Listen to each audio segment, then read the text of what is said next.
Good morning everybody, it's the 13th of July, where am I looking? And I woke up very early and G'd myself into getting some housework done, changing the bed linen, getting the washing out, and it's now pouring down the rain. But I don't know what it is, Mondays are always a day for me when it's no-go. I can't seem to G myself up into doing anything really. It may be because I have a very busy Friday and Saturday every week with my family here. Sunday I just sort of clean around and mess around a bit, but Monday it's a real nosedive for me. And in fact it was that bad yesterday. I didn't again get out of bed. It's not good. I'm not proud of it. And if any of you have ever suffered from anxiety and depression or stress, then you'll understand where I'm coming from. Yes, it has a lot to do with losing Alfie last August. It has a lot to do with introspection and looking at myself over the years and finding myself very much wanting, sort of after the first 17, 18 years of marriage when I wanted a career, it was entirely the wrong decision, and I was very selfish, and I can't do anything about that. I can't take it back. I wish I could. I can't apologise to Alf and the kids. Well, I can't apologise to Alf now, or the kids enough. Even though people have said, you know, lots of people do it, it was the wrong decision for us, most definitely.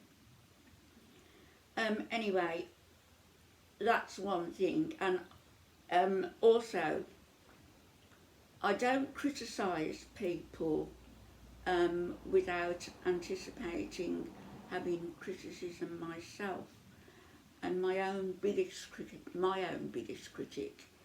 is myself. I'm very honest with myself. I can't lie to myself. That's why I have so many sleepless nights, I suspect. But there you go, I'm not a hypocrite, and I try to be as truthful as possible in every way and with everybody. Maybe there's little white lies if somebody said, I don't know, something that's it would damage them if I told them the truth, sort of thing, then I would find a way around that, but I don't lie. Anyway, I'm pretty certain that you've all got your own opinions on the Bible and the translation of the Bible, the King James Version, and the fact that Tom Mills, and I'm sure he's not the only one, has the Bible playing 24/7 in his house, you know, throughout the night, and it's a form of Chinese mind torture, isn't it? Brainwashing.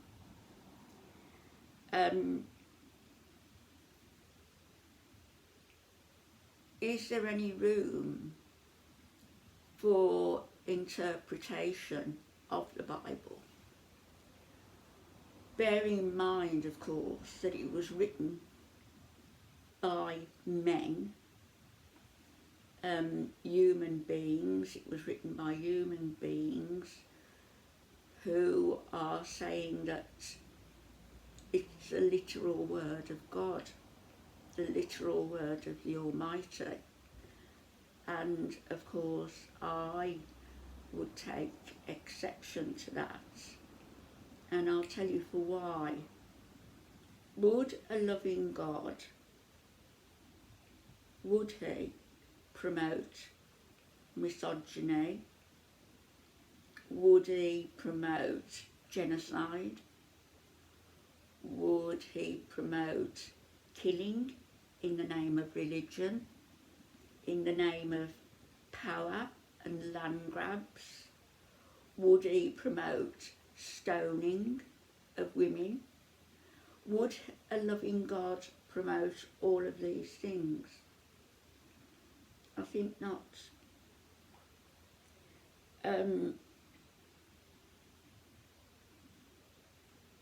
Would a loving God actually say that a wife is the property of her husband, just as oxen or donkeys would be the property of the husband? Would a loving God say that? Or would a loving God say equality but difference?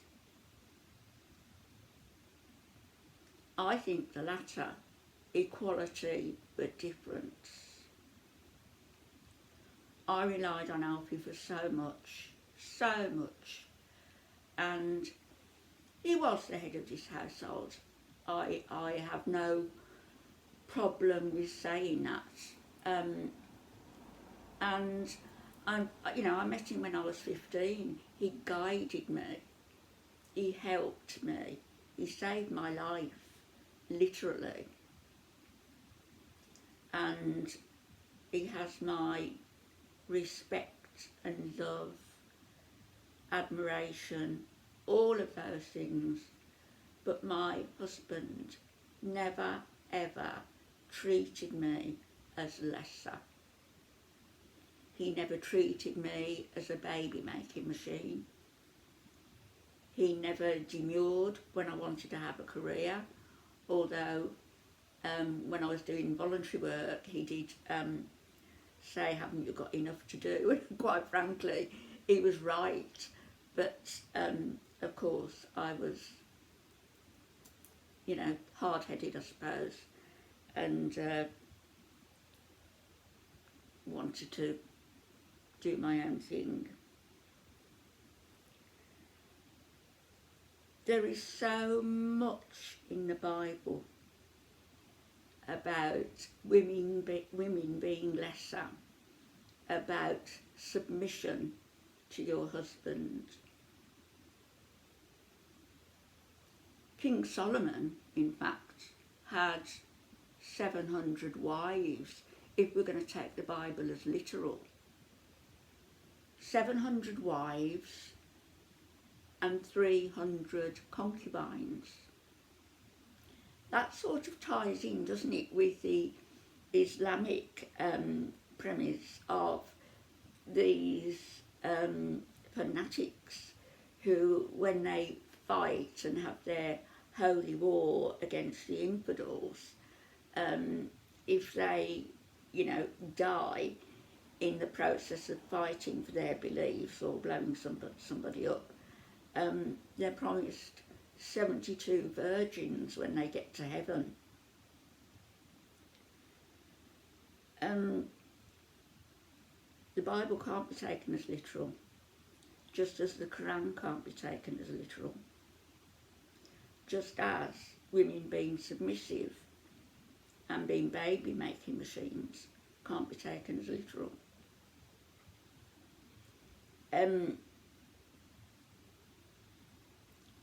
Tom did say, and I think I said this in a different video, that women who refuse to have a child, is this every child bearing year, like you have a child and then maybe next year you can have another one and another one and another one. And he was saying, if you refuse to do that, have all these children, then you are literally killing the child. By depriving a child life, you are actually killing it. How can you kill something that was never in existence? It's ridiculous, isn't it? And what about nowadays? There's nothing in the Bible about contraception, as far as I know. There's nothing in the Bible about abortion, as far as I know. And that may be because during those times those options weren't open to women, just as careers or anything other than being somebody's wife. Nothing else was open to women either. Today it's just such a different story, and I think that the Bible, yes, to be used as guidelines, remembering that it was written by men for the purpose of keeping women in their place, benefiting men, and also as a power thing, you know. There's just so much in the Bible that if you read it and you read between the lines, it's a nonsense. And to have that playing 24/7 with all the violence that's in it, all the misogynistic views that are pumped out, what is that doing to the minds of malleable children?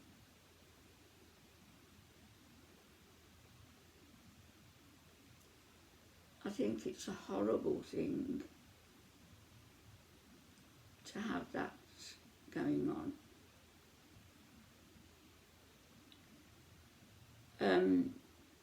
You know, glorifying misogyny, glorifying genocide, glorifying killing,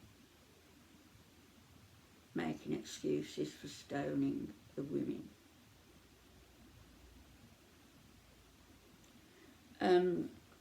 I did get something which I'm going to read a couple of things to you that are quotes from the Bible that in fact it's quite horrific and outrageous. The things that are said about a woman, and not only them being subservient to a man, but the things that they actually say about women, which are particularly vile.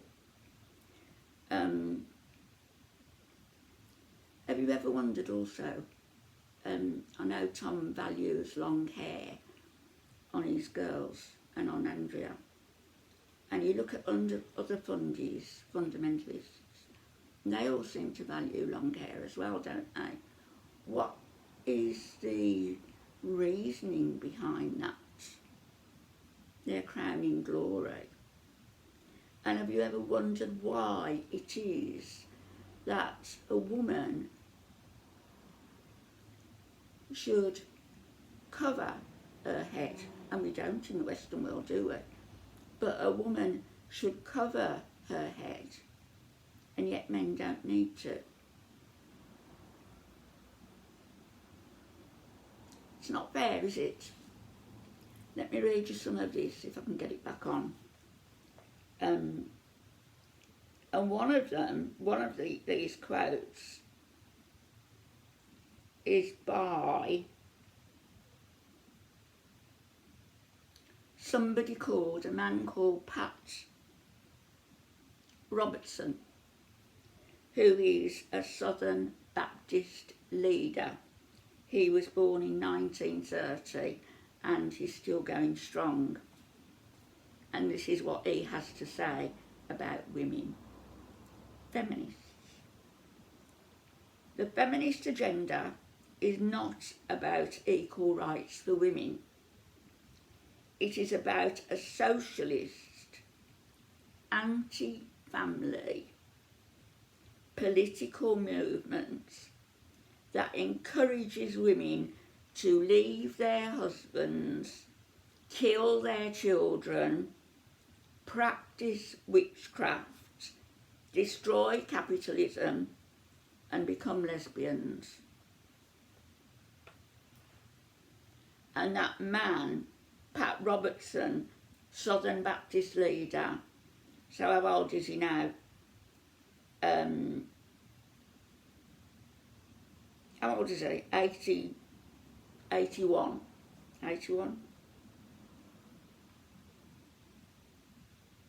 Something like that. It's frightening, isn't it, that you've got somebody like that leading a group of churchgoers. That's something else I wanted to touch on, but I won't do it in this video. And here's another one. Martin Luther, reformer, 1483 till 1546. So he lived till he was 63. He had to say about women. The word and works of God is quite clear. That women were made either to be wives or prostitutes.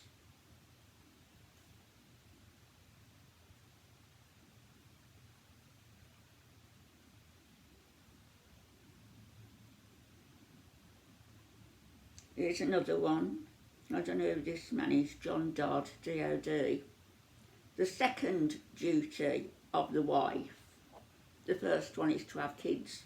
The second duty of the wife is constant obedience and subjection.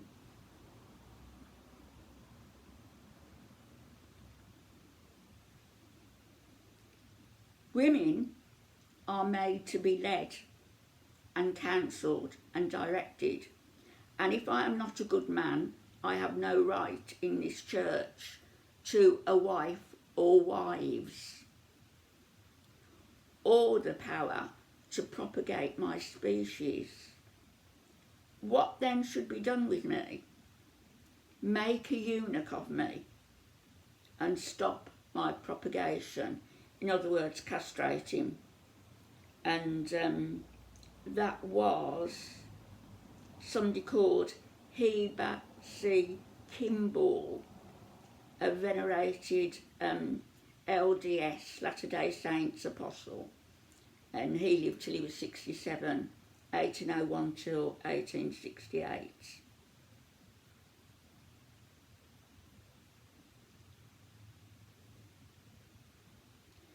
There was another one. Oh, here it is. Listen to this. A one-liner by somebody called Tertullian, Tertullian. Woman is a temple built over a sewer.